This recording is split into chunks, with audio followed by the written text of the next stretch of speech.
La nieve crujía bajo los pies. Un cielo gris, bajo y pesado cubría la llanura helada. Frente a frente, dos ejércitos se alineaban en un silencio absoluto. A un lado los Volturi, Aro, Marcus y Caius al frente, con sus capas oscuras arrastrándose como sombras líquidas. A su alrededor, la guardia, liderada por Jane, Alec, Félix, Demetri y decenas más, todos con los ojos rojos encendidos, esperando la orden. Al otro lado los Cullen, con Carlisle al frente. Junto a él, Esme, Emmett, Rosalie, Jasper, Edward y Bella, con Renesmee en brazos. A su alrededor, los aliados reunidos de todo el mundo, Safrina, Benjamin, Garrett, Kate, Eleazar, Tanya, Alistair, y los lobos Kilut, encabezados por Sam y Jacob, convertidos en bestias gigantes, con los ojos brillando como brasas. Pero aún no estaba Alice. Aro alzó una mano. «Lo siento de verdad», dijo con una sonrisa fría, «pero sin pruebas, esta niña representa una amenaza para nuestro mundo. La existencia híbrida no puede ser permitida». «No es una amenaza», gritó Carlisle. «Es una niña, una vida». «Eso no es suficiente». Y entonces bajó la mano. «Destruidlos». Todo sucedió en un segundo. Alec extendió su niebla, oscureciendo los sentidos de los aliados. Jane liberó su dolor en dirección a Kate, que cayó de rodillas, y el mundo explotó en fuego y hielo. Emmett rugió y se lanzó sobre Félix. Benjamin levantó un muro de tierra que partió el campo en dos. Safrina desató ilusiones aterradoras sobre los Volturi, haciendo que algunos tropezaran con enemigos invisibles. Los lobos atacaron como relámpagos grises. Garrett, con un grito de guerra, saltó sobre una columna de vampiros, arrancando miembros sin vacilar. Y Bella, con su escudo mental extendido al máximo, protegía a tantos como podía, sintiéndose por primera vez una guerrera de verdad. Pero el enemigo era demasiado grande. Demetri desgarró a uno de los egipcios. Renata protegía a Aro con precisión letal. Caius, con una sonrisa salvaje, dirigía a los suyos como un general antiguo. Y poco a poco empezaron a caer.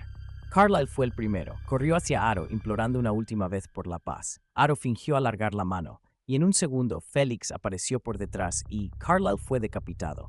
Un grito desgarrador llenó el campo. Esme. Pero antes de que pudiera alcanzarlo, Jane la detuvo con su poder, y entonces Esme también cayó. Rosalie gritó con furia. Jasper entró en frenesí. Edward se quedó quieto por un momento, como si el tiempo se hubiera congelado. Y luego, con un rugido que no se parecía a ningún sonido humano, se lanzó hacia Aro. Bella, mientras tanto, protegía a Renesmee, escondida tras un muro de hielo creado por Benjamin. Jack, convertido en lobo, la empujó con el hocico. «¡Llévala lejos! ¡Ahora!». Ella dudó. «No puedo dejarlos. No puedes salvarlos si mueres también». Bella se giró y vio a Edward enfrentando y hendió. Lo entendió todo.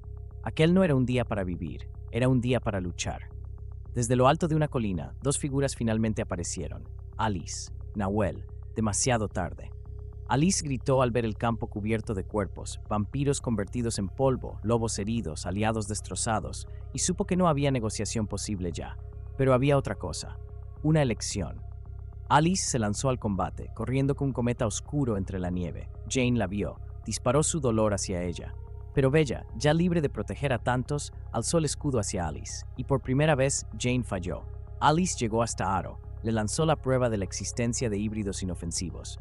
La historia de Nahuel, las cartas, todo lo que había reunido. Aro lo tomó, lo vio, y por primera vez pareció dudar. Pero ya era tarde. Carlisle estaba muerto, Esme también, Benjamin herido. Uno de los lobos, quizás Seth, yacía inmóvil sobre la nieve, y Edward sangraba polvo. Alice miró a su familia, a los escombros de lo que habían sido, y alzó la mirada. Aro, se acabó. Aro bajó los ojos, y por primera vez en siglos no supo qué responder, porque había ganado, pero a un precio que ni siquiera él quiso pagar. La nieve dejó de caer, solo quedaba el silencio, y el humo de lo que jamás debió ocurrir. La nieve, antes blanca e intacta, estaba teñida de gris. Cenizas de vampiros y sangre de lobos marcaban el campo de batalla, cadáveres inmóviles, corazones rotos. Y en el centro, Alice, con los ojos vacíos y el cuerpo cubierto de restos de la batalla, sostenía el abrigo de Carlisle, como si pudiera devolverle la vida con solo sostenerlo. Los Volturi se retiraron por honor, sino por vergüenza. Habían ganado, pero ¿a qué costo? El mundo vampírico ya no los temía, los despreciaba. Benjamin había perdido un brazo. Kate, herida pero viva, sostenía el cuerpo sin vida de Garrett con una mezcla de furia y silencio. Safrina, de rodillas, mantenía los ojos cerrados, canalizando una visión que nadie entendía. Y Renesmee, aún con la cara contra el pelaje de Jacob, lloraba. Bella no lloraba. No aún.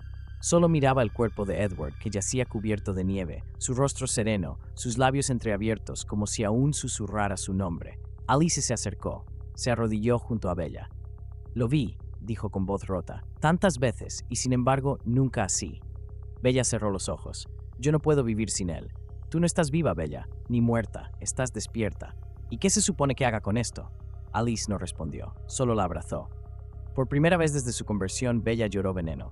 Los días siguientes fueron un caos silencioso. El mundo supo lo ocurrido, no por prensa ni por testigos, sino porque los clanes comenzaron a elegir bando.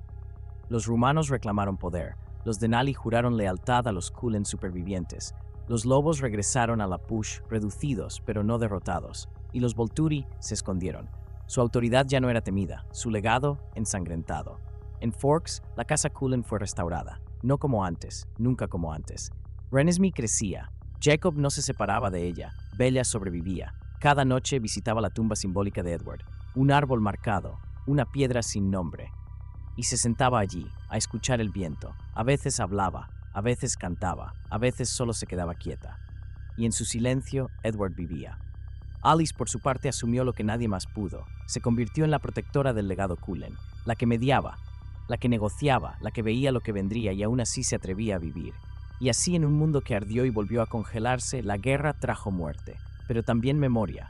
Y de la memoria renació algo nuevo, un nuevo orden, no basado en miedo, sino en elección, y en la voz firme de quienes lucharon no por poder, sino por amor.